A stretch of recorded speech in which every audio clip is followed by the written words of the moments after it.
Minulat ni Renz ang mga mata. Diretso siyang napatingin sa maliit na kalendaryo sa kanyang side table. Parang babae siyang napairap. Itinaas niya ang kamay at sadyang itinaob ang kalendaryong yon bago hinawi ang kumot at walang saplot pang itaas na nagtungo sa banyo. "Happy birthday, brother!" Sasalubong at yayakap ang kanyang nakababatang kapatid na si Dave nang iwasan niya ito. "Ang sungit naman ng birthday boy." Natatawang saad nito, hinabol at inakbayan siya. "Naganda sila ng special breakfast para sa'yo. Kain muna tayo bago ka pumasok." Huminto si Renz at seryosong sinalubong ang tingin ni Dave. "Kailangan na ako sa kumpanya." "Pero birthday mo ngayon. Nothing special, Dave." Hinawakan ng bunso ang balikat niya. "Huwag kang masyadong malupit sa sarili mo, brother. 35 ka na. You should enjoy life." Payo nito. "I'm enjoying it." "How?" Natawa pa ulit ang bunso. "Sa loob ng opisina mo. Brother, you have all the money. Magpakasaya ka naman. Look, you're getting older. Sa edad mo dapat may asawa at anak ka na." Inalis ni Renz ang balikat na hawak ni Dave.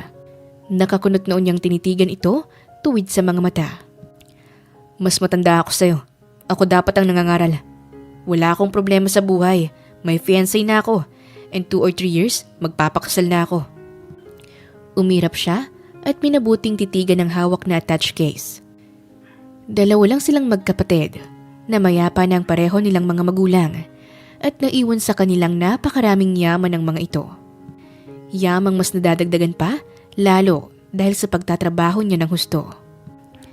"Brother, sayang ang yaman mo. Kung wala kang paglalaanan, magpamilya ka. Para may bigay mo ang maayos na buhay na nararanasan natin." "I really have to go. Next Sunday mas mo na lang ako sermonan. Sumabay ka kay Father John." Pagtutukoy niya sa pari sa simbahang madalas nilang puntahan. Binuksan na rin ang pinto ng kotse bago sumakay ron. Naiwang walang magawa ang kaniyang nakababatang kapatid.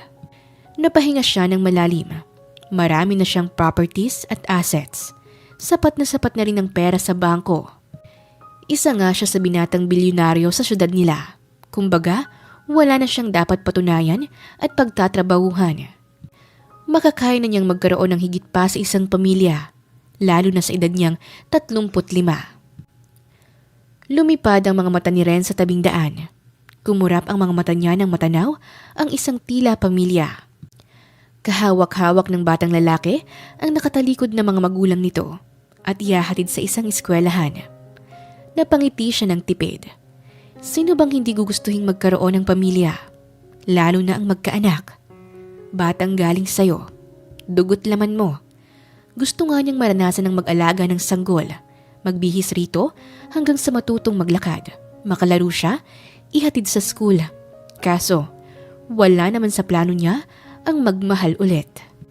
At siguradong imposible yung mangyari. Masyado siyang natroma. Malalim ang pagkabigo niya sa pag-ibig. Makirot pa rin ang sugat na naroon at walang babaeng makakagamot sa kung anong meron sa kaniyang puso. Maaring gusto niyang magkaanak pero hindi ang mag-asawa. Kinuha niya ang cellphone at tinipa ang numero ng kaibigang doktor. "Happy birthday, Renz!" Masayang bati sa kanya ni Brea, isang gynecologist. "What's up?" Paunang tanong niya. Nakarating na ang binata sa kaniyang kumpanya. Dire-diretso siya sa opisina habang nakatapat pa rin ng tenga sa cellphone. "So, payag ka na?" "Yes." Kaswal niyang tugon. "Okay, good decision. Alam mo naman na isa ito sa mga alternative way para sa mga taong ayaw mag-asawa pero gustong magkaanak. Or kahit na sino, as long as capable, there's nothing wrong with this, Renz." Tumango na lang si Renz habang paikot-ikot na nakasakay sa swivel chair. "So, mag-start na ba akong kumausap ng surrogacy agency?" Napabuntong hininga ang binata at napatitig kung saan. Hindi madaling magdesisyon sa mga ganitong kahalagang bagay. Siguradong kapag may nahanap na ang kaibigang doktora, magiging mabilis ang proseso at ang mga pangyayari. Isang responsibilidad yon para sa kanya. Pero nang pumikit at maalalang sinabi ng bunsong kapatid, lahat ng narinig niyang payo mula rito ay may punto. Siguro sa dulo, magiging masaya siya sa oras na mawala dahil may maiiwan siya sa mundo. Hindi lang yaman, kundi tunay na mahalaga at iyon ang pamilya o kahit isang anak na galing sa kanya. No, ako ang maghahanap ng magiging surrogate mother. Oh, really? We can ask some surrogacy agency. Suwestyon ito. No, I can take care of it. Gusto ko kasing ako mismong makahanap ng babaeng magiging biological mother ng anak ko. Alright, I understand. Natahimik sila ng tuluyan nang magpaalam ang binata. Thank you, Dr. Bray. I appreciate your help. Of course, Renz. Tawagan mo na lang ako and I will handle the process for you. Ibinabanan niya ang tawag. Hindi niya gustong manggaling sa agency ang magiging surrogate mother ng magiging anak niya. Gusto niya, siya mismo ang pumili at makahanap. Kung anong magiging batayan niya, ay pag-iisipan niya muna. Pero may ilan naman siyang mapagkakatiwala ang tauhan para iutos ang mga ganitong bagay. Mabilis ang araw na lumipas nang tawagan siya ng tauhan. May nakausap itong isang babae na payag maging surrogate mother. Sa litrato niya lang ito nakita at maayos naman ang background. Masasabi niyang magiging maayos ang anak kung ito ang magdadala. Isa pa, may plano siya para rito. Dadalhin sa isa sa mga guest house niyang surrogate mother. Ibibigay ang lahat ng pangangailangan nito, magtatalaga siya ng makakasama nito hanggang sa mga anak. Kapag nailabas na ang bata ay matatapos ng trabaho nito sa kanya. Ibibigay niya ang bayad at siya na mismo ang mag-aalaga at magpapalaki ng anak niya. Hindi niya gustong makita siya o magkakilala pa sila ng magiging surrogate mother ng bata para siguradong walang maging problema. Sige, I'll have to call my friend Dr. Bray. Iyon ang sinabi ni Ren sa tauhan bago tumayo sa kinauupuan at tinalikuran ito. Hi, Renz. Hello. Bukas pa pupuntahin ko rin si Mary Ann de los Santos. Mary Ann de los Santos? Ulit ng kaibigan. Yes, Mary Ann de los Santos will be the surrogate mother of my future child. Seryosong wika niya. Great, ako nang bahala sa kanya. Tumango ang binata. Kahit paano, ay nakahinga na siya ng maluwag. Para siyang tunay na asawa na naghihintay sa isisilang na sanggol ni hindi pa nga nagpapacheck up ang magiging surrogate ng magiging anak niya. Bukas ho, pupunta ako ng ospital. Bakit? May sakit ka ba? Huminto sandali si Ann sa pag-aayos ng tindang mga bulaklak. Naroon sila sa dangwa at may maliit na pwesto ng tindahan. Wala naman ho, may bibisitahin lang. Pagkakaila niya. Ganun ba? O sige, ang papa mo na lang ang sasama sa akin dito. Tumango siya at ngumiti. Nang tumalikod si Ann sa ina, ay naglaho ang nasa labi niya. Sumeryoso siya at napahawak sa bandang ibaba ng tiyan. Para hindi mag-alala ang kanyang ina, ay nagsinungaling siya rito. Magtutungo siya sa ospital para magpa-check up sa isang gynecologist. May nakababahala kasi siyang nararamdaman. Kahit natatakot, ay kailangan niyang masiguradong ayos lamang siya. Kinakabahan si Ann habang palapit sa ospital. Magkadaupan ang palad niyang namamawis dahil sa kaba. Pumasok siya sa ospital at umupo sa silya kung saan nakapilang ibang magpapacheck up na babae na katulad niya. Nabawas-bawasan ang pila habang lumilipas ang oras hanggang sa maiwan sila ng isang babae. Ang tagal naman. Naiinis itong tumayo at naglakad palayo. Nasundan na lamang ito ni Ann ang tingin. Saktong lumabas ang nurse sa pinto. Miss Ann de los Santos, next na po kayo. Tumayo naman siya habang sakbit ang bag. Pasok na po kayo. Muli niyang binalikan ng tingin ng babaeng palayo. Tara na, Miss Ann. Sige po. Kahit may pag-alinlangan ay pumasok siya sa loob. Ngiti-ngiti agad sa kaniyang magandang doktora. Hello, Miss Ann de los Santos. Have a seat. Nahihiya siyang umupo roon. Hindi naman sinabi sa akin ni Renz na magandang isa sa mga qualifications niya para maging isang surrogate mother. Bulong ni Bray. Ano po yun? Usisa ng dalaga sa ibinubulong ng kaharap. Wala naman. Miss Anne, can we start now? Opo. Mabilis ang tibok ng puso ni Renz habang nasa opisina sa bahay niya. Ngayon kasi ang araw na pagpunta sa klinik ng magiging surrogate mother ng anak niya. Nang tumunog ang cellphone, ay agad niyang sinagot. Hello, Renz? Dr. Bray. It's done. Okay na si Miss Anne de los Santos. Na-process na ang lahat and you can take her to the rest house. Lumuwag ang dibdib niya at napatango. Yun naman talagang balitang hinihintay niya. Ang maging maayos ang lahat, lalo na ang magdadala ng bata. Okay, thank you, Bray. You're welcome. Kapag may problema, you know, I'm one call away, Daddy Renz. Napangiti si Renz sa mapanuksong tono ng kaibigan. Agad niyang tinawagan ng tauhan para sunduin na si Mary Ann de los Santos at ihatid sa rest house. What? Halos magunaw ang buong bahay nila nang sumigaw at tumayo siya sa kinatatayuan. Sir, hindi naman daw po natuloy magpa-check up si Miss Anne. What the heck? Ang sabi ni Dr. Bray tapos ng process. Ready na siyang dalhin sa rest house. Giit niya. Pero sir, hindi naman daw po siya nakapasok sa loob ng klinik kasi nag-CR siya. At nang bumalik, sinabihan daw siya ng nurse na bumalik na lang bukas. Damn it! Hindi na pinatapos na Renz ang tawag. Binabana niya agad yon at nanginginig ang daliring tinipa ang numero ni Bray. Dr. Bray, nasa ospital ka pa ba?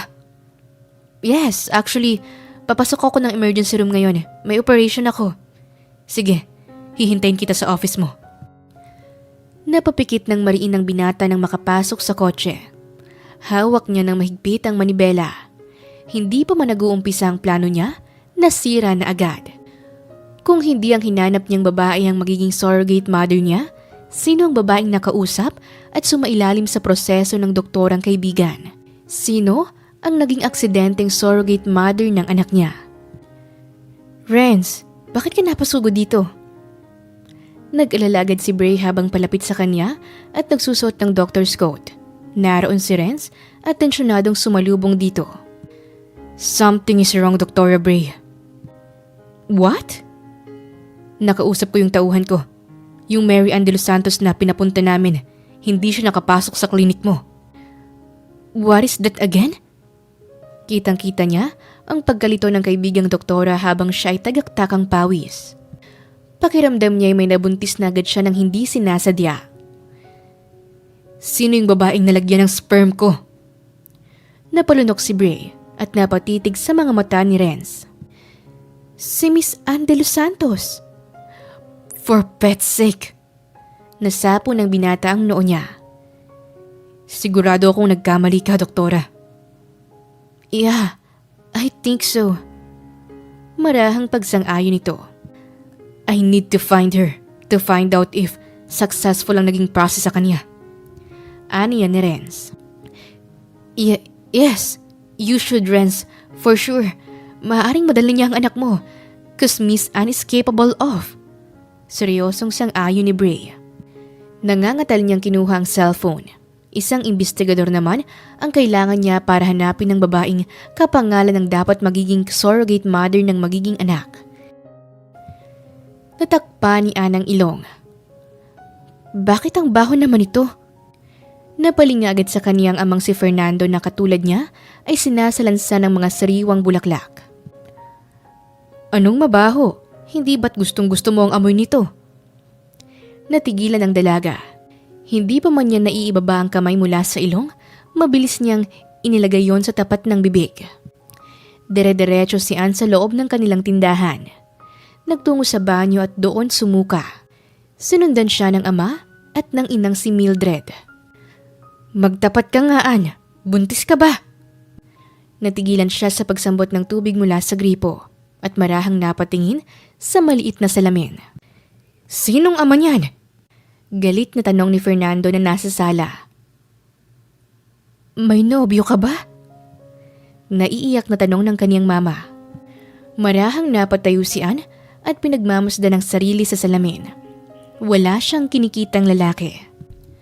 May ilang araw na rin niyang nararamdaman ang pagkahilo at pagsusuka. Nagsimula lang yon ilang linggo matapos niyang manggaling sa check-up. Baka ano na ang ginawa sa kanya sa ospital. Baka may kung anong ginawa ang doktorang ngiting-ngiti sa kanya. Sinong ama niyan? Malakas ang boses ni Fernando habang pigil-pigil ni Mildred na pasukin siya sa banyo. Hindi ko po alam.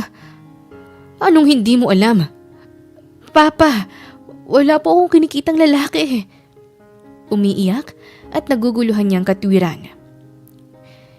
Paano ka nabuntis? Ano ka? Si Virgin Mary? Hinablot pa siya ng kanyang ama sa braso dahilan para mas lalo siyang matakot at umiyak. Sir, natagpuan na po namin yung babae. Mabilis ang bawat paghakbang ni Renz. Kausap niya ngayon ang imbestigador. Alright, I'm on my way. Para siyang kidlat sa bilis ng sumakay at paandarin ng kotse. Nagdiretso siya sa dangwa kung saan siya sinalubong ng tauhan. Where is she? Sinundan niya ng tingin ng hintuturo ng imbestigador. Naroon ang isang babae. Magandang babae. Matamlay na inaayos ang mga panindang bulaklak. Nalunok niya ang laway. Hindi talaga ito ang babaeng napili niya mula sa mga litratong ibinigay sa kanya noon. Ibang Mary Ann de los Santos ito. Lapitan ko ba, sir? Ako na. Isang buntong hininga ang ginawa ni Renz. Mangiyak-ngiyak si Ann habang inaayos ang mga rosas. Naroon pa rin sa loob ng bahay nila ang magulang na nagtatalo dahil sa biglaang pagbubuntis niya. Positibo siya sa pregnancy test kahit ilang beses niyang sinubukan. Pero paanong nangyari yon? Wala siyang naging boyfriend noon pa man. Basta nalang sumagi sa isip niya ang doktora. Hinayaan niya na ito kung anong gawin sa kanya dahil doktor naman ito at siguradong alam ang ginagawa.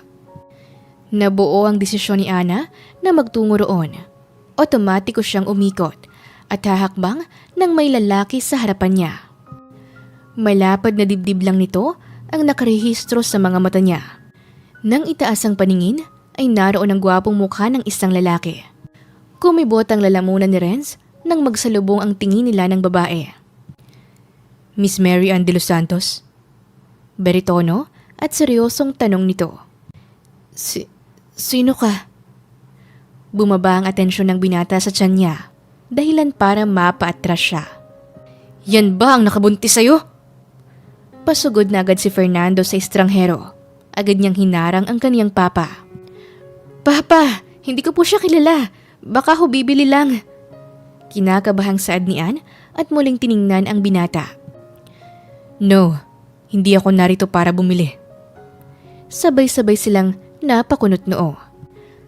I need to tell you something important. Ano ba yun? Sino ka ba? Naiinip na tanong ni Ann dito. Nang huminga ng malalim si Renz, ay muli niyang tinitigan ang tiyan ng dalagang nasa harapan. Are you pregnant? Hinawakan ni Ann ang kanyang tiyan. Bakit? Well, if you are, akin ang batang yan. Hati sa saya at dismaya niyang sagot. Gago ka? Di ikaw ngang bumuntis sa anak ko. Hindi na nila napigilan si Fernando nang sugurin si Renz. May ilang lalaki na malapit sa tindahan pa ang nakisali. Pinagtulungan ang binatang bilyonaryo. Buti na lamang ay may kasamang tauhan si Renz. Stop it! Sigaw niya na nagpatigil sa mga ito. Hinihingal pa rin siya at napadpad na sila sa gitna ng kalsada ng Dangwa. Mali kayo ng pagkakaintindi. I've never touched her. Sinulyapan niya si Ana, pigil-pigil ang ama. Sira ulo yata to eh. Paano mabubuntis si Ana nang hindi mo hinahawakan? Gago ka ba? Singit ni Cyrus na kaibigan ng dalaga at lihim na nakikinig kanina pa. Aamban na naman ito ng suntok nang itaas niya ang kamay. You listen. Dr. Bray accidentally injected my sperm into her. Kumurap ang mata ni Ann. pagkakamali ng kaibigan kong doktor. It happened na pareho sila ng pangalan ng babaeng magiging surrogate. Anong balak mo sa anak ko? Ganun na lang yon. Porket nagkamali kayo. Kayo itong mga hangal. Dalaga ang anak ko. Tapos, i-injeksyonan nyo para mabuntis ng hindi niya kilala? Reklamo ni Fernando. That's why I'm here, Mr. De Los Santos. I'm willing to take the responsibility. Dugtong niya. Paano? Tanong ni Ann habang may mga luha. Ngayon ay nakaupo sila sa loob ng bahay. Kaharap nila ang pamilya De Los Santos at ang magkaibigan. Nagpaliwanag naman ito sa mga nangyari. Medyo nahimasmasa naman ang magulang ng dalaga. Kung papayag kayo, si Ann ang magiging surrogate mother ng anak ni Renz. Kausap ni Bray. May magagawa pa ba kami? May buhay na sa tiyan ng anak namin. Hindi naman kami mamamatay tao. Sagot ni Mildred. Mr. De Los Santos, my sincerely apology for what happened. It's my fault and I'm willing to pay for it. Pero sana, hayaan niyo si Renz na maging tatay sa pamamagitan ng inyong anak. Seryosong pakiusap ng doktora. Kahit na gusto naming kasuhan, wala rin namang mangyayari. Mayaman kayo, mahirap kami. At isa pa, may bata na sangkot. At responsibilidad niyo siya. Matapang na sagot ni Fernando. Anong desisyon mo, Ann? Hindi sinasadyang magkatinginan sina Ann at si Renz. Unang bumawi ang dalaga at itinuon sa doktora ang mga mata. Hindi ko alam ang sasabihin o gagawin. Naguguluhan ako. It's okay, Ann. Muling nagsalubong ang tingin nila ng binata. I'm willing to wait for your answer. But time flies. Mga ilang araw lalaki ng tiyan mo. At gusto kong alagaan ang pagbubuntis mo. Naghinang ang kanilang mga mata. At nasilayan niya roon ang pakikiusap nito. Ann! Agad na naalalayan ni Fernando ang dalaga. Palabas pa lang ng pinto sila Renz. Kaya agad siyang lumapit at inalalayan ito. Anak, ayos ka lang? Miss Ann, ulit ng binata habang hawak ang braso nito. Kahit na gusto ni Ann muling tumayo ng diretso, ay hindi niya magawa. Dahil ngayon ay umiikot ang paligid niya. Otomatiko siyang nasambot ni Renz nang muntikan siyang bumagsak. Nagmulat ang dalaga ng mga mata. Naroon, nakaupo ang binatang hindi sinasadyang ama ng buhay sa tiyan niya. Nakasandal ang ulo sa pader at nakapikit. Marahan siyang bumangon paupo. Nagising naman si Renz. Otomatikong lumapit at takmang hawakan siya ng binata nang iiwas niya ang braso. Nagtugma ang kanilang mga mata. Nasaan ang mama at papa ko? Nagbigay naman ng espasyo sa pagitan nila ang binata. Bago tumayo ng tuwid, tinitigan niya ang nakatungong mukha ng babae. Umuwi sila saglit para kunin ang ilang gamit mo. Napapikit si Ann. Dagdag problema pa siya sa mga magulang. Nang mapatingin siya sa ama ng pinagbubuntis niya, ay may nabuo siyang desisyon. Saan ba ang rest house mo? May munting gumuhit ng ngiti sa labi ni Renz. Welcome, Ann. Dala-dala niya ang mga gamit ng dalaga ng buksan ng pinto. May sumalubong sa kanyang dalawang kasambahay. Narito na sila sa rest house ng binata sa Tagaytay. Salamat dito, Renz. Nahihiyang tugon niya nang humarap dito. It's nothing. Responsibilidad ko ang batang nasa tiyan mo. Nakita niya ang sayang rumihistro sa mga mata nito nang tingnan ng tiyan niya. Sir, akin na po. Kinuha ng kasambahay ang bag na dala ng binata. Napakunot noon naman si Ann. I'll have to go. Go? Iiwan mo ko rito? Takang putol niya. Yes. Alang ang sagot ni Renz. Hindi pwede. Ayokong mag-isa rito. Ann. Natigilan siya nang hawakan ng dalaga ang kamay niya. Napatitig siya roon. Dito ka na lang. Hindi kasi ako sanay na. Kusang natigilan si Ann nang mapagtantong magkadaupan ang palad nila. Mabilis pa sa kidlat siyang bumitaw. Pakiramdam niya ay nagiinit ang pisngi niya. Pasensya na. Itinikom ni Renz ang daliri. Ramdam niya pa roon ang lambot ng kamay ng dalaga. Lihim na nanikip ang dibdib niya. Okay, I'll stay. Mabilis na napatingala si Ann sa binata. I'll stay for tonight. Bukas, babalik na ako ng Manila. Manang. Tawag nito bago pinutol ang pakikipagtitigan sa kanya. Ayos na ba ang kwarto ni Miss Ann nyo? Opo, sir. Sige, pakialalayan siya. Nang hawakan si Ann ng kasambahay, ay hindi niya napigil ang sariling tingnan muli ang binata. Salamat, Renz. Tumango lang ito at mukhang napipilitan. Hello, brother. Naglalakad palabas si Renz habang kausap ang nakababatang kapatid. Balita ko, nasa Tagaytay ka raw with someone, ha? Honeymoon agad? Hindi ka pa kinakasal. Bungad nito. Shut up. San mo naman narinig yan? To our good friend, Bray. Ipakilala mo naman. Ang sabi, maganda raw at... Mabilis niyang pinatayang tawag. Binuksan ni Renz ang pinto. Dala-dala ang isang baso ng gatas. Muntika na niya iyong mabitawan nang lumabas mula sa banyo ang dalaga at nakatapis lamang ng tuwalya. I'm sorry. Nangangatal siya at agad na tumalikod. Bakit hindi ka kasi kumakatok? Bulyaw ni Ann habang paspas sa pagbibihis. Nagpantig ang tenga ni Renz. Unang beses niyang bulyawan. Bakit mo ako sinisigawan? Nang humarap siya ay saktong nakasuot na ng blouse ang dalaga. At bakit hindi? Naitikom niyang bibig dahil sa pagtitimpe. Naalala niyang buntis nga pala ito at kailangang intindihin. Gatas mo. Pag-iiba ni Renz. Naglakad at inilagay ito sa tabing lamesa ng ina ng anak niya. San ka pupunta? Napahinto siya sa paghakbang. Eddie, matutulog. Dito ka na lang matulog. What? Kunot na kunot noon niyang hinarap ito. Inosente si Ana, nakaupo sa kama. Hindi kasi ako sanay na mag-isa. At ang laki-laki ng kwarto na to, sanay akong may katabi. Magkatabi kami ng mama kong matulog. Kumamot si Renz ng ulo. I'm not your mother, Miss Ann. Natahimik sila. At habang pinagmamasdan niyang dalaga, hindi niya maiwasang mag-guilty dahil hindi naman ito ginusto ang nangyari.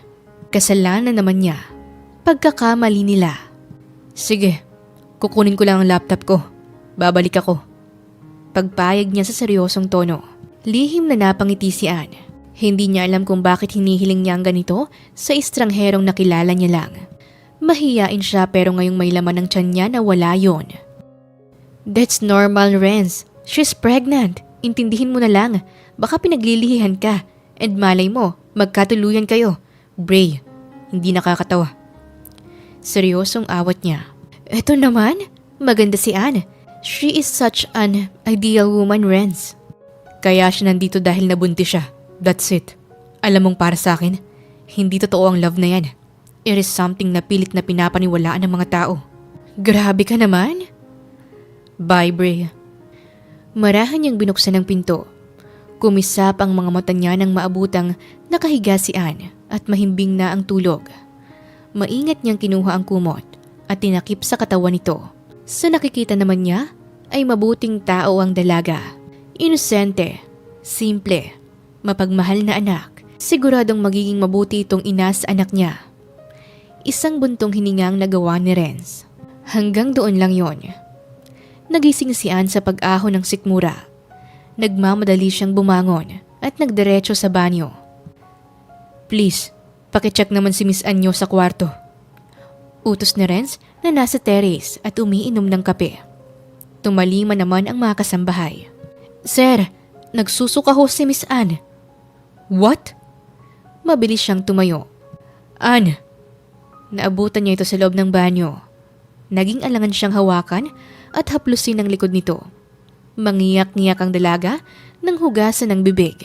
Minabuti niyang abutan ito ng tissue. Dire-diretso lang si Ann. Ann, anong nararamdaman mo? Nasusuka ako. Nangihinang sagot nito. Okay, anong kailangan mo? Lumapit si Renz sa dalaga. Gusto ko ng ube halaya. Ano yun? Linya-linyang noong tanong ni Renz. Ube, yung inihahanda sa tuwing Pasko. May pagkairitang tugon ni Anang umupo sa kama. Hindi ko yun alam. Iba na lang. Anong iba na lang? Yun yung gusto kong kainin. Nakatayo siya at nakapamewang sa harap ni Anne. Na inis ang kagigising lang na imahe. Hindi ko alam kung saan kukuha nun. Magpapapunta na lang ako ng chef dito. Ayoko nun! Miss Anne. Nagtungo sa kanya ang dalaga. Yun yung gusto ko. Ubing halaya na may bagoong. Kung hindi mo mabibigay, hindi ako kakain. Tinalikuran siya nito at iniwan sa silid. Ubing may bagoong? What the heck? Gulo-gulo niyang tanong sa mga pagkaing unang beses niyang marinig. Nahihiyang lumapit si Renz kay Ana, tahimik na pinagmamasdan ang magandang paligid ng Tagaytay. Marahan siyang umupo sa silya. Kumain ka na. Inilapit niya ang plato rito. Di kumibo ang dalaga. Sige na, kumain ka na. Mamaya, nag-order na ako ng gusto mo. Baka mamaya dumating na yon. Uminom ka muna. Talaga? Paninigurado ni Anne. Tumango si Renz at binigyan ng nangungumbinsing ngiti ang ina ng anak niya. Kumain ka na. Dumukwang siya para ilapit ang baso sa dalaga. Nahiya pa nga siya ng konti dahil pinagmamasdan siya nito. Pasensya na, Renz. Para saan? Pakaswal niyang tanong nang umupo sa silya at magsimulang kumain. Nahihirapan ka. Come on, kung may nahihirapan man sa atin, obviously, ikaw yun, Anne. Nagkatitigan sila. Good morning. Sabay silang napalingon ng may dumating. Otomatikong nag-iba ang mukha ni Renz. Anong ginagawa mo rito? Ang tingin agad ni Dave ay kay Anne na natiling nakaupo. Hi, sister-in-law. Akmang lalapit at yayakap ito nang harangin ni Renz. Nakangiti pa rin ang bunso niyang kapatid nang magharap sila. I brought something for her. Ito naman si Loso.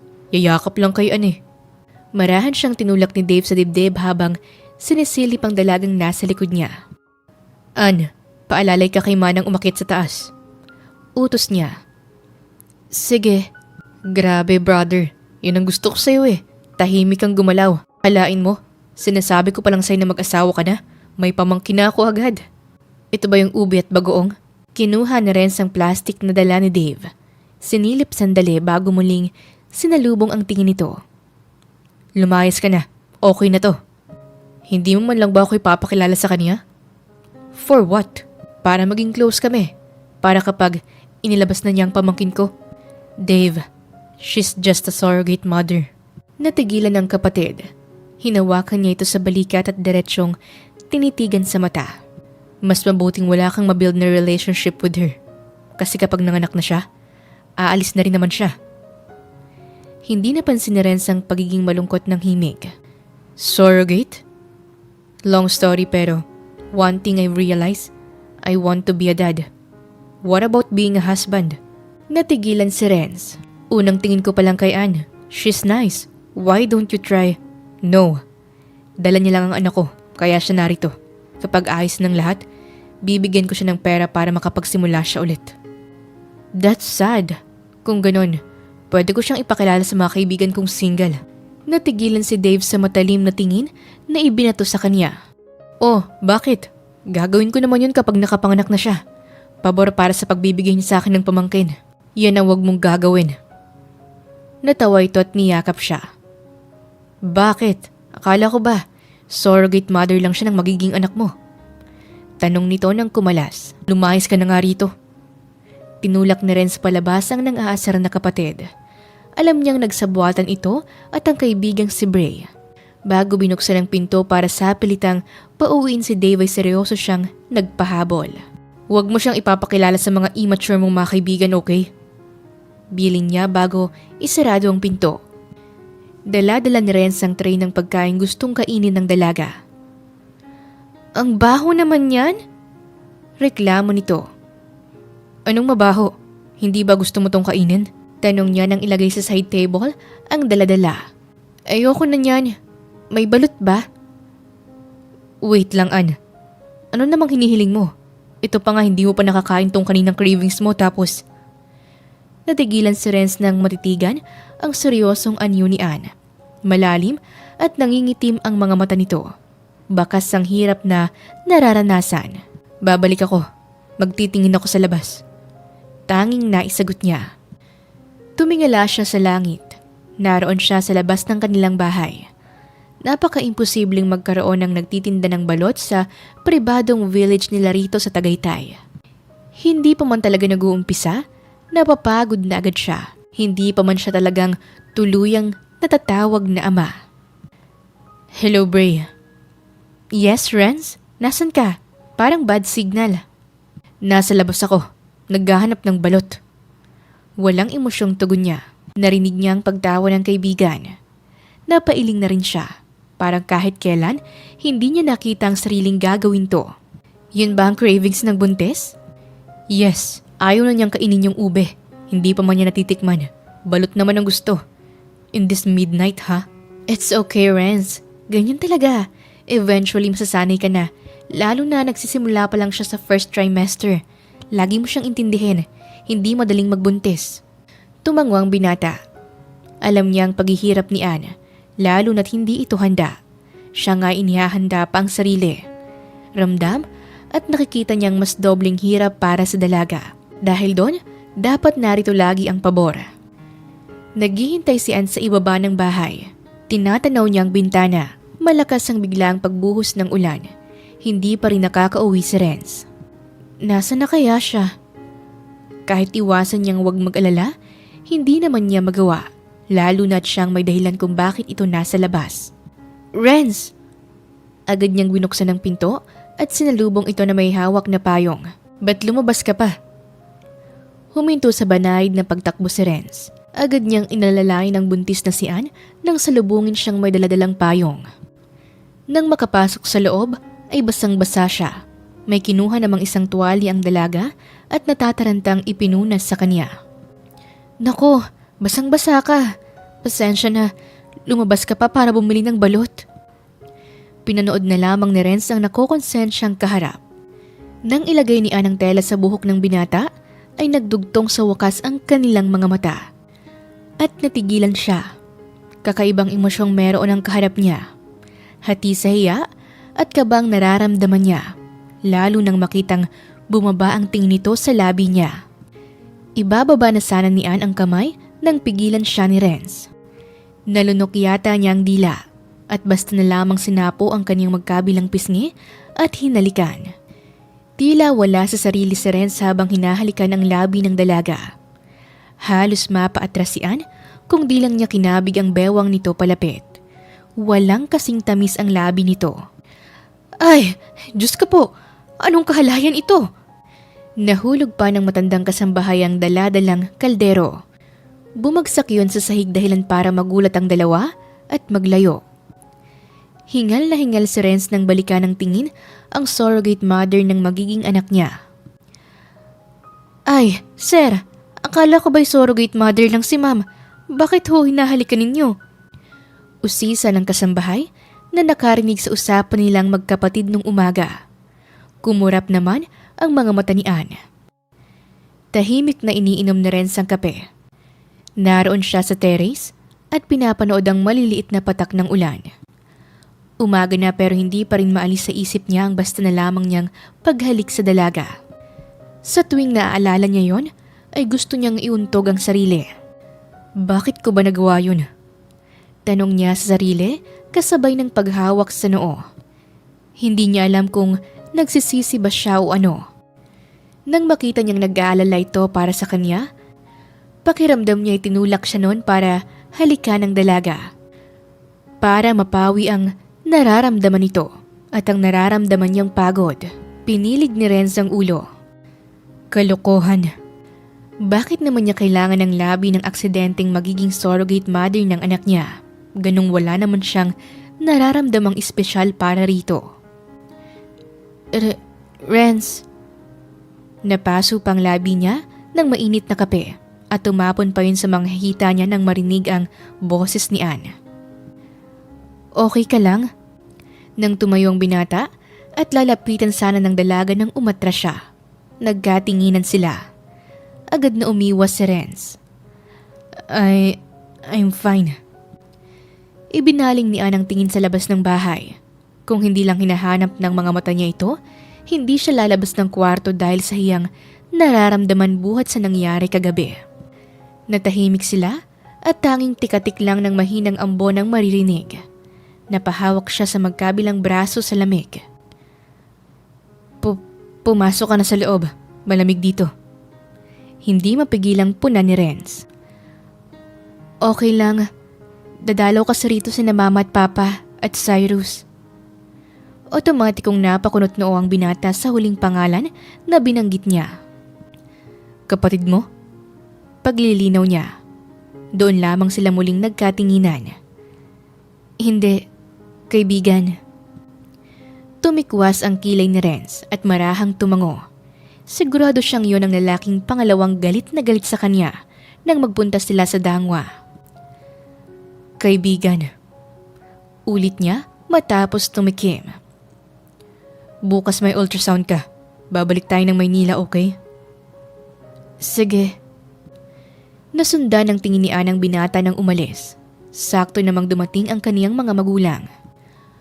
Ang ganda naman pala ng lugar na pinagdalhan sa'yo ni Mr. Renz. Humahangang sambit ng kanyang ina habang nililibot ang paningin sa paligid. Nasaan nga pala si Renz? Usisa ni Fernando. Baka nagtatrabaho po sa kwarto, sa itaas. Sagot niya. Inaalagaan ka ba nun? Baka naman pinapahirapan ka ng tukmol na yun. Bulong ni Cyrus. Ano ka ba? Baka marinig ka nun. Hinawakan pa ni Ann ang katabing kaibigan. Kunyaring nilinis ni Renz ang lalamunan ng lumapit sa terrace. Sandali pa niyang nasulyapan ng magkatabing dalaga at bisita nitong binata. Magandang araw ho, Mr. and Mrs. De Los Santos. Pormal na bati niya habang nakapamulsa. Magandang araw din ho. Pasensya na at binisita namin si Ann na walang pasabi. Nahihiyang aniya ng ina nito. It's fine. You can visit her anytime you want. Baka naman pinababayaan mo tong si Ann. Mayabang na inakbayan ni Cyrus ang katabing dalaga. Naiinis pero ngumiti ng pilit si Renz. Sinalubong niya ang tingin ng binata. Excuse me? Tiimbagang niyang wika. Kasi yung anak mo lang naman ang importante para sa'yo, hindi si Ann. What are you trying to say? Akma siyang haharap at tatayo naman si Cyrus dahil sa nag-uumpisang mainit na pagtatalo. Tama na. Tumindig na rin si Ann at hinawakan ng kaibigan. Mas lalong bumilog ang butas ng ilong ni Renz. Bago pa sumabog sa galit ay tumalikod na siya at iniwan ang mga ito.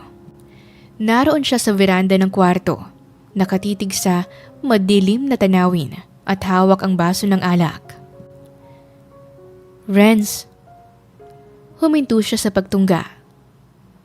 Pasensya ka na nga pala kanina. Ayos lang yun. He just really cares about you. Umikot siya paharap kay Ann. Dahil kaibigan ko siya. Parang masigit pa ron. Nagkatitigan sila. Naaaninag niya ang galit. Galit nga ba? Kaibigan ko lang si Cyrus.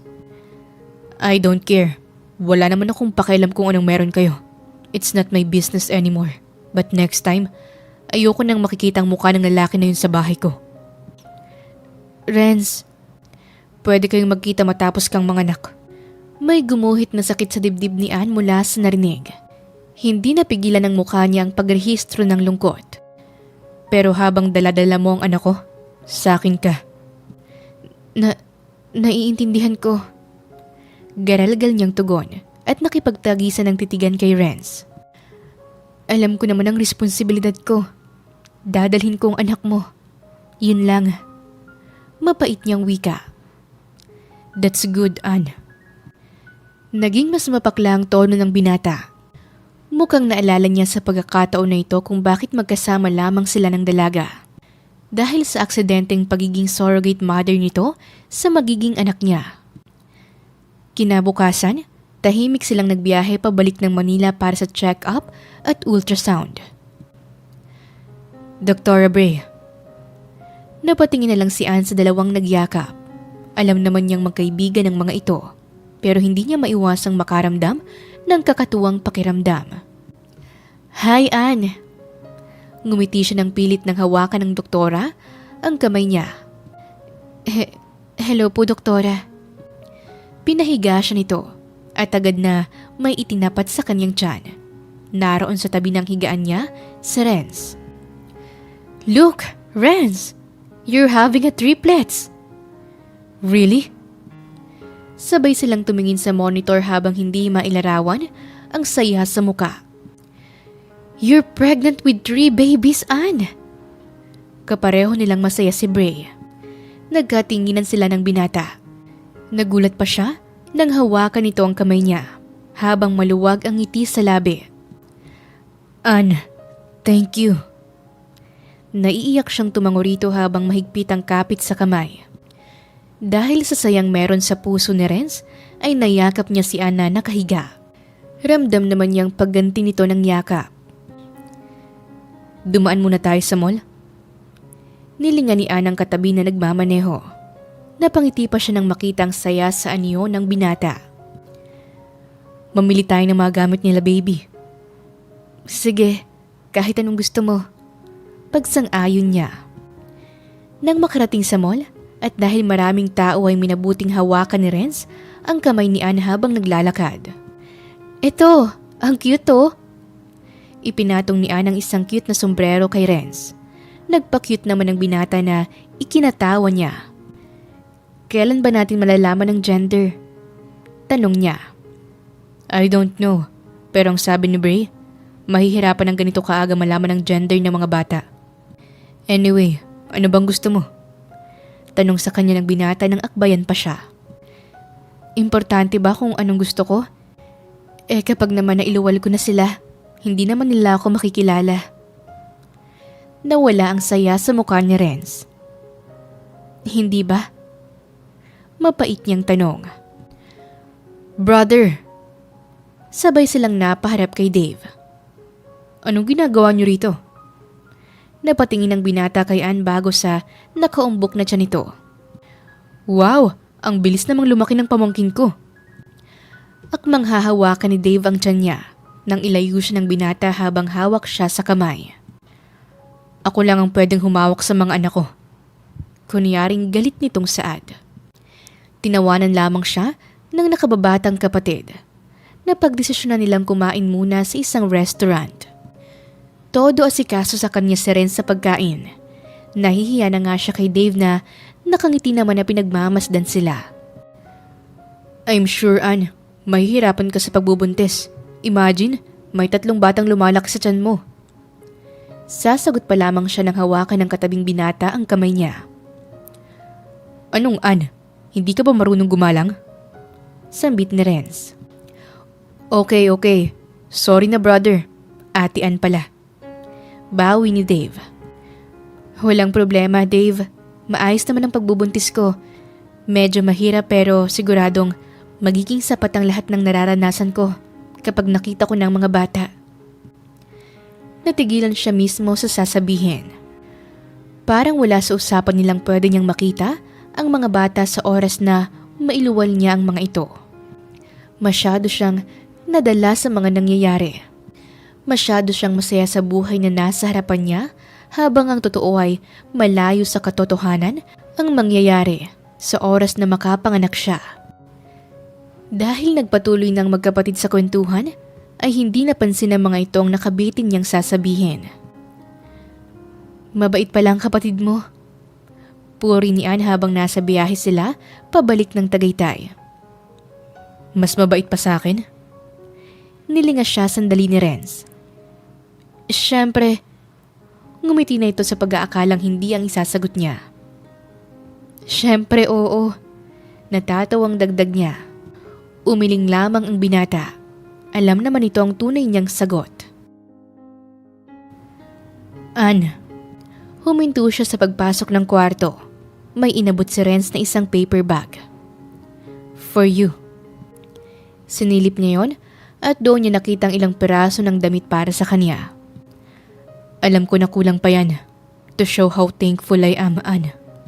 Seryosong pagkasambit nito habang titig na titig sa kaniyang mga mata. Dahilan para bumilis ang tibok ng kanyang puso na ngayon niya lamang naramdaman. And sorry sa nangyari nung isang gabi. I didn't mean to insult you. Kumunot noo si Anne. Yung gabing hinalikan kita. Pareho silang parang mga mansanas na namula. Sorry, hindi ko sinasadya. Hindi mo sinasadya? Ulit niya sa dismayadong tono. Dapat nung gabing yun ay magalit siya sa basta nalang paghalik nito sa kanya. Pero hindi ang emosyon na yun ang nanalo. Sa paghalik na rin sa kanya ay nabawasan ang pangamba niya. At tila ba may ginising na pakiramdam ito sa puso niya na kauna-unahan niyang nadama. I'm sorry. I know you're confused about what I did. Huwag mong bigyan ng anong kahulugan. Huwag kong lagyan ng kahulugan? Ulit ni Anne sa mga pinapaliwanag sa kanya ni Renz. Yes, alam ko na may sari-sarili tayong buhay. Ikaw si Cyrus. At ikaw si Dr. Bray. Putol niya. Kahit gustong itama ni Renz ay hindi niya nalang ginawa. Katulad ng hindi pagtama ng dalaga na may Cyrus na ito. Magpahinga ka na. Sige.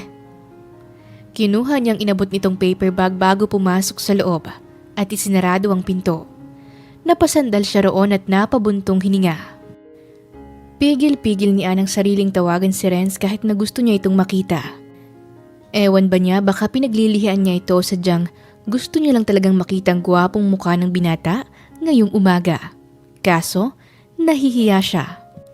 Matapos ang usapan nila kagabi, parang naging malinaw kung bakit lang siya narito.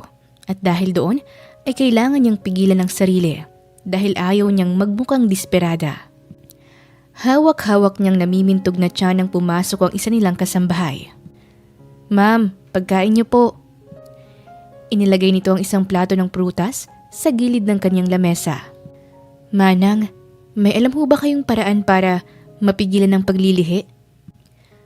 Bakit niyo naman ho pipigilan, ma'am? Ano po bang pagkain ng gusto niyo? Hindi ho pagkain. Para hong si Renz ang pinaglilihian ko. Gusto ko ho kasi siyang makita, makatabi, maamoy. Ewan ko po bakit ganito. Naguguluhan yung pagtatapat sa matanda.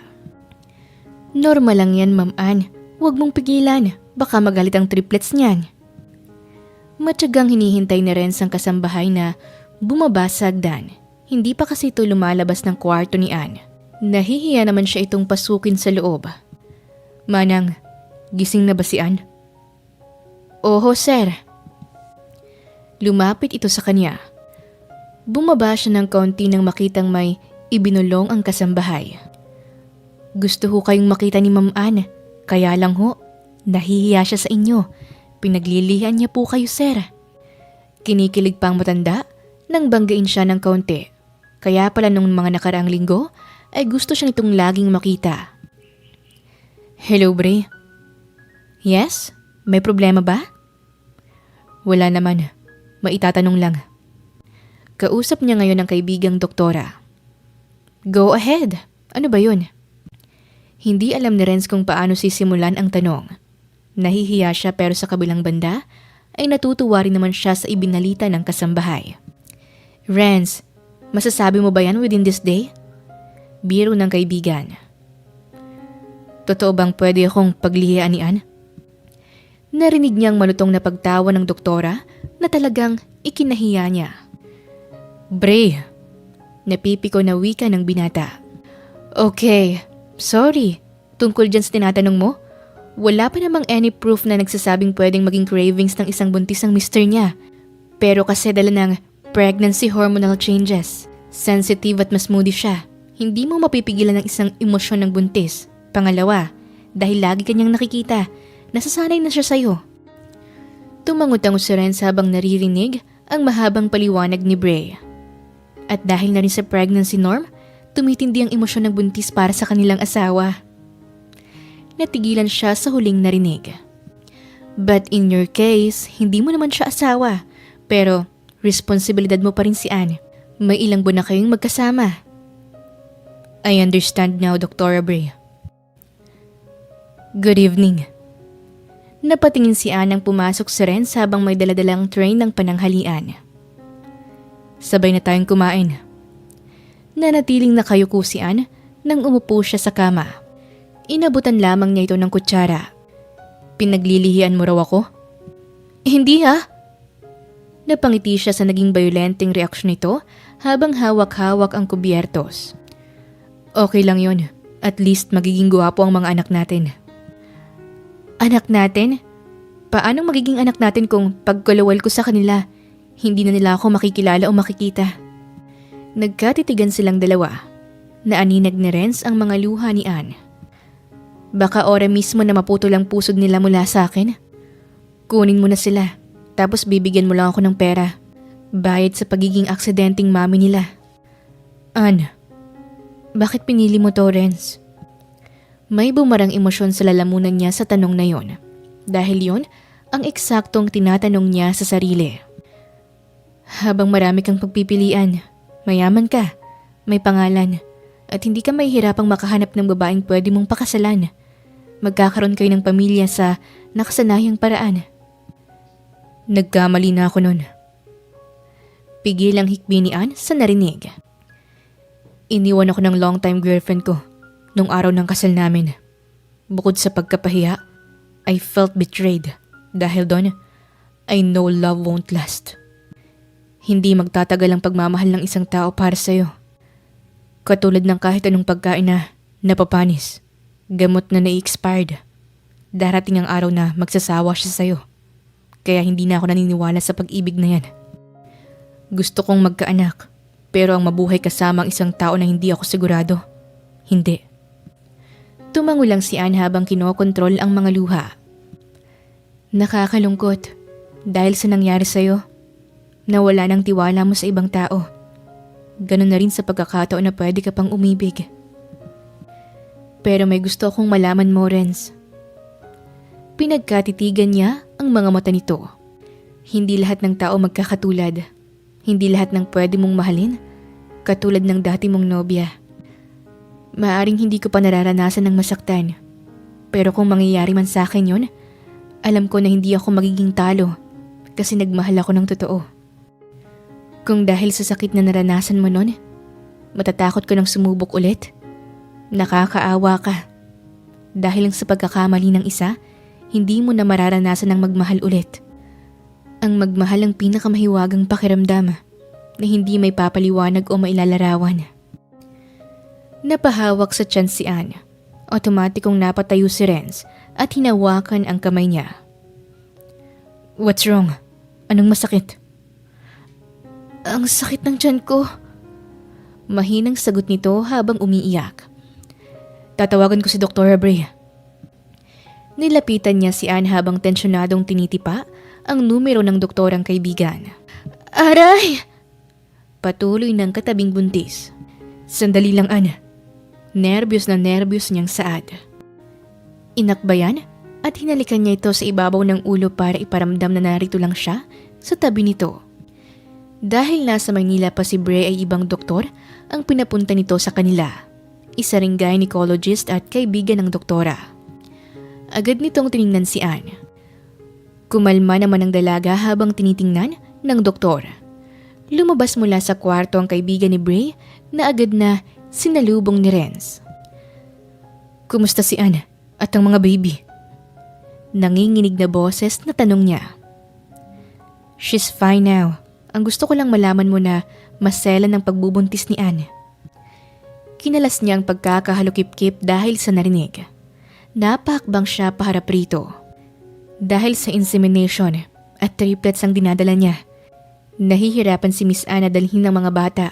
Ang payo ko, bed rest at sobra-sobrang alaga para makasigurado tayong maayos niyang mailabas ang anak niyo. Hawak-hawak niya ngayon ang kamay ng dalaga habang tulog ito. Itinapat niya sa bibig ang kamay ni Anne at pumikit. I'm sorry, Anne. Bulong niya. nakokonsensya siya sa mga nangyayari. Kung bakit ito nakahiga at nasa panganib, ganun na rin ang kanyang 3 anak. Kung pwede ko lang akuin lahat para hindi ka mahirapan. Hinalikan pa niya ang palad nito.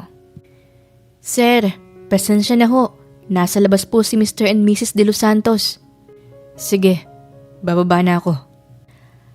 Anong nangyari kay Anne? Hindi pa man siya tuluyang nakakababa ng hagdan, ay rinig na niyang hurumintado ng ama nito. Anong ginawa mo? Na-stress siguro siya sa'yo, no? Sundot ni Cyrus. Pigil-pigil naman ito ng ginang. Tumigil nga kayo? Pigil na sigaw ni Mildred bago humarap sa kanya. Pasensya na, Mr. Renz. Napasugod kami rito dahil sa narinig namin sa nangyari kay Anne. Kumusta na siya? Pati yung mga bata. Mahinahong usisa ng nanay ng dalaga. Okay na ho siya ngayon. Nagpapahinga siya.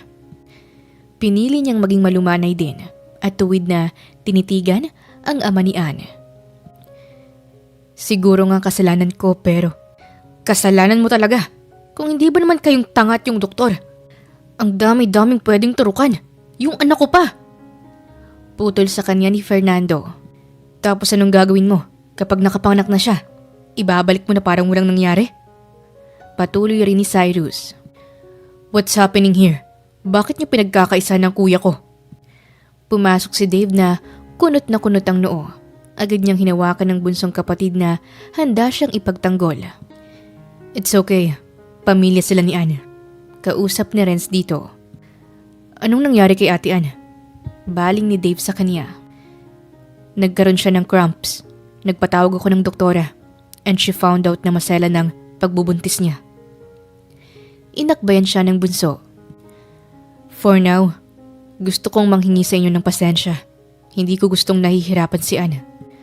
Gusto kong ibalik ang mga nangyari pero naisip ko na kung gagawin ko yun, hindi ko siya makikilala. Hindi ako makakatagpo ng babaeng karapat-dapat maging ina ng mga anak ko. Emosyonal niyang pahayag. Natahimik naman ang lahat at ramdam ang bigat na nararanasan niya. Kung mayroon man tayong dapat gawin ngayon, that is to make sure she's well. And I promise, I'll do anything for her. Hindi ko itataya ang buhay niya kahit anong mangyari. Maraming salamat. Kasama mo kami, Renz. Pigil ang luha niya nang hawakan siya sa kamay ng ina ng dalaga. Nagmulat ang mga mata ni Anne. Natagpuan niya si Renz na nakayuko at tulog sa tabi niya. Marahan siyang bumangon, paupo. Hinawi niya ang buhok nito bago napahawak sa tiyan. Kung kaya niya lang baguhin ang puso at paniniwala nito sa pag-ibig, wala sigurong magiging problema. Wala siguro siyang inaalala. Aksidente mang maging ina siya, sa oras na ito, mahal na mahal niya ang mga batang nasa sinapupunan niya. Gusto niyang maging isa silang pamilya. Pero paano? Isang surrogate mother lang siya sa mata at puso ni Renz. Habang ang pangarap niya ay maging higit pa ron. Kailanman ay hindi niya naranasan magmahal at mahalin. Sa binatang ito lang niya nararamdaman yon. At bakit pa sa lalaki na hindi naniniwala sa kauna-unahang beses niyang naramdaman. Anne, gising ka na pala. Mabilis na nagtaas ng ulo si Renz ng maalimpungatan. Otomatiko niyang ibinaba ang kamay at ngumiti ng konti. Kumusta ang pakiramdam mo? Hinagilap nito ang isang palad niya habang ang mukha ay punong-puno ng pag-aalala. Ayos na ako. Anong sabi ng doktor? Nagkaroon ito ng alalahanin sa imahe dahil sa tanong niya. Kaya minabuti ni Anne na hawakan ng palad ni Renz at ibinaba. May masama bang balita? No, wala. Sabi ni Doc, maselan daw ang pagbubuntis mo. Bed rest. Isa pa yun sa mga payo niya. Sana maintindihan mo. Oo naman, naintindihan ko para sa mga bata. Agad niyang pagsang-ayon. Mabilis siyang hinalikan sa noo ni Renz. Salamat, Anne. Sa lumilipas na segundo, minuto, araw, linggo at buwan, mas nauhulog lang ang puso ni Anne para kay Renz kung paano siya nito alagaan. para siyang tunay nitong asawa. Damang-dama niya ang pagmamahal nito. Kung para sa kanya o para sa mga batang nasa tiyan niya, para sa kanya hindi na yun mahalaga. Dahil habang lumilipas ng mabilis ang oras, nauubusan na siya ng araw na pwedeng makasama niya ang binata at ang mga bata. Dahil sigurado, kapag nakapanganak siya, wala na. Tapos na. Bakit ka umiiyak? Umupo sa harap ni Ann si Renz. Nasa labas siya nakaupo habang pinagmamasdan ang magandang garden ng bahay nito. Umiling lamang ang dalaga na ngayon ay malaki na ang tiyan. You can tell me, Ann. Hinaplos nito ang pisngi niya dahilan para magpatakan ang kaniyang mga luha. Natatakot lang ako. Saan? Sa labor mo? Hindi. Mahigit pang nakakatakot doon, Renz. Naguluhan ng binatang nakapatong ang mga kamay sa palad niya. Pagkatapos kong manganak, hindi ko alam kung anong mangyayari. Naiyuko niya ang ulo para may tago ang luha. Napaseryoso naman ang binata na nanatiling nasa harap ng dalaga. Alam ko na pag-usapan na natin to, pero hindi ko lang maiwasang malungkot sa mga naranasan ko habang dinadala ko ang mga anak mo. Pakiramdam ko, akin sila. Sa'yo naman talaga sila, Ann. Eh ikaw, sa akin ka ba? Kumisap ang mata ni Renz. Hindi ba? Hindi naman kasi lahat ng gusto mo makukuha mo sa buhay. Tanggap ko naman yun pero sa pagkakataon na to, magiging ina naman ako. Ann, maingat niyang wika dahil sa pagbasag ng boses. Tinitigan niya lang ang magkahawak nilang kamay. Ann! Nabiti nang sasabihin ni Renz nang patakbong lumapit si Cyrus. May daladala pa itong pasalubong para sa dalaga. Naibaba niya ang kamay nito at napatayo. Naroon sila sa glass wall ng bahay at tanaw-tanaw si Ann at ang bisita nito. Nakaakbay naman sa kanya si Dave. Alam mo, brother, ang buhay laging sugal. Nakakunot noo siyang humarap dito habang magkakross ang braso. Lagi ka dapat tumaya. Huwag kang palaging playing safe. Dahil kahit saan mo naman ibaling, walang ligtas sa sakit. At alam mo kung saan masarap at worth it masaktan. Sa tabi yon ng mahal mo. Huwag mong pigilan ang sarili mong magmahal dahil walang magiging saysay ang buhay mo rito sa mundo. Love makes the world go around. Ang mundo mo, hindi iikot. Magiging madilim lang yan at puno ng takot. Ate Ann is worth the risk. Iginiya siya ni Dave na muling tanawin ang babaeng daladala ang mga anak niya. Kaya mo bang makita siyang kasama ng iba? Mas gusto mo bang bumuo siya ng pamilyang hindi ka kasama? Siguradong hindi ang sagot niya. Hindi nga lang niya maisatinig. Alam niyang may nararamdaman siya para kay Ann. Pero sa tuwing naiisip niya yon, naroon pa rin ang alinlangan niya na hindi niya alam kung paano tatalunin. Welcome po! Sinalubong sila ng mga kasambahay sa bahay na rin sa Maynila. Bumalik na sila rito dahil kabuwanan na niya at para mas malapit sa ospital kung nasaan si Bray. Dadalaw mamaya rito si Bray.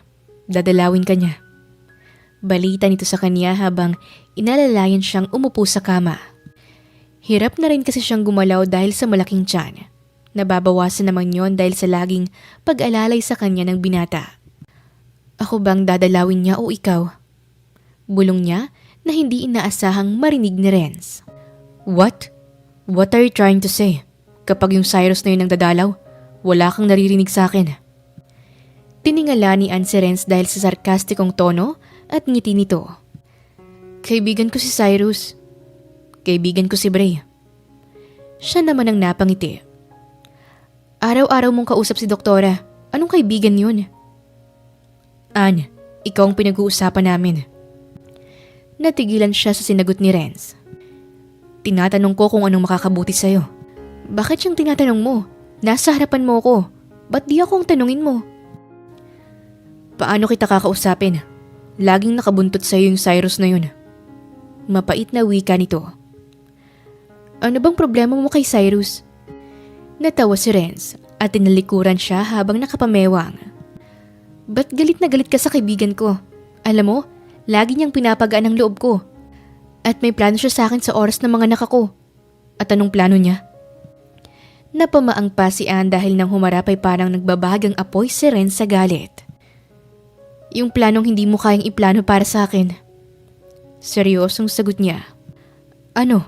Papakasalan ka niya. Kaya ko ring gawin yon. Gusto mo ngayon pakasalan na kita eh. Natigilan si Anne. Natahimik ang buong kwarto hanggang sa maramdaman niya ang paghilab ng tiyan. Aray! Bulong niya. Bakit? Dinaluhong agad siya ni Renz. Sorry. Na-stress yata kita. Hawak-hawak nito ang tiyan niya. Mas naging masakit ang hilab ng tiyan ni Anne. Umiyak siyang bumaling sa binatang nasa tabi niya. Manganganak na yata ako. What? May 1 linggo pa bago ang due date niya. Nangangatal niyang hinawakan ang kamay ni Renz. Pakiramdam niya, dito lamang siya makakakuha ng lakas. Tatawag ako sa baba. Mas doble-doble ang kaba nito sa kanya. Nagdial si Renz ng numero habang hawak siya. Nang mailabas na ang sasakyan, ay binuhat siya nito.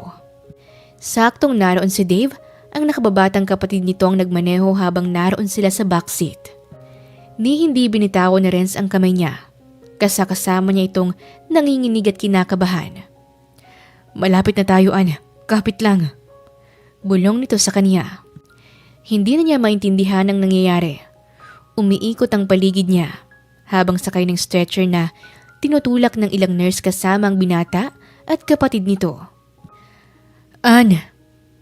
Nanunuot ang boses na rin sa tenga niya sa kabila ng mga nangyayari. Anne, hihintayin kita. Yun na lang ang nasabi ng binata bago tuluyang makapasok sa delivery room si Anne. Agad niyang nasapo ang noo. Ginugupo siya ng matinding kaba. May mga luhang lumalabas sa mga mata niya. Niyakap lamang siya ni Dave na talagang nagpabigay ng emosyon niya.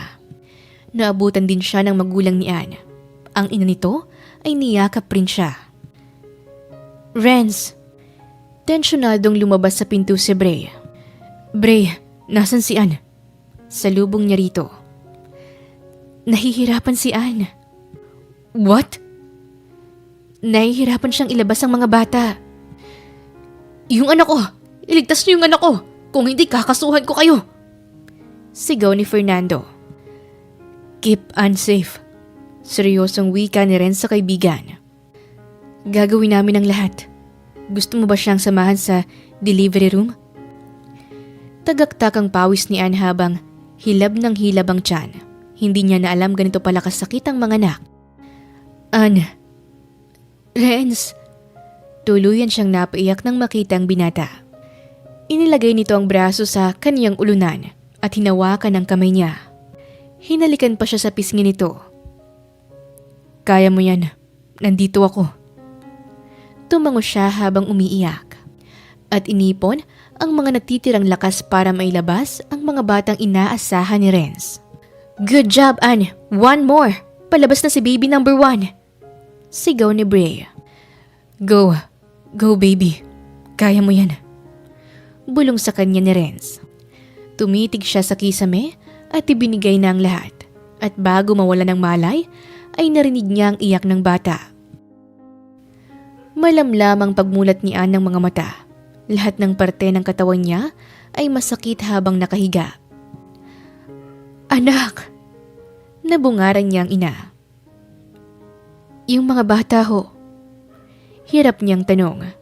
Nagkatinginan ang mag-asawa. Maintindihan ko kung naki-Renz na sila. Gusto ko lang malaman kung ligtas ba sila. Maingat siyang bumangon paupo habang nanlalata pa rin ang itsura.